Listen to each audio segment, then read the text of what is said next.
নমস্কার বন্ধুরা, আজকে আমার মা কী রান্না করছে তাই তোমাদের সঙ্গে শেয়ার করব। এগুলো দেখতে পাচ্ছ আমাদের গাছেরই উচ্ছে, আমার ঠাকুমা বসিয়েছিল উচ্ছে গাছটা, তাই আমার বাবা উচ্ছে ছিঁড়ে এনে বাবাই উচ্ছেগুলো কেটে দিয়েছে। এটা হলো লাইলনটিকা মাছ, লাইলনটিকা মাছের মাথাটা দিয়ে উচ্ছে আলু দিয়ে তরকারি করেছে। আর করেছে লাউ পাতা আর ধনে পাতা দিয়ে বাটা, লাউ পাতা আর রসুন কাঁচা লঙ্কা ধনে পাতা দিয়ে ভাজা ভাজা করে নিয়েছে। তারপরে আমার মা শিলেই ওটাকে বেটে নিয়েছে।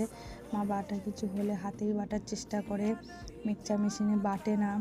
আর দেখতে পাচ্ছি ওলকপিগুলো, ওলকপির তরকারি খেতে খুবই ভালো লাগে। একদম ওলকপিগুলো পুরো কচি কচি, একদম বড় বড় দুটো ওলকপি ছিল, এগুলো বাবাই কেটে দিয়েছে। ওলকপি দিয়ে আর লালমিকা মাছটা দিয়ে মাছ ঝোল ঝোল করে তরকারি করেছে।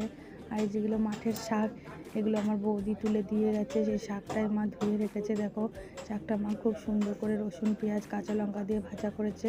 আর এগুলো হলো বাটা মাছ, বাটা মাছের ঝোল করেছে মা পেঁয়াজ আর কি দিয়ে।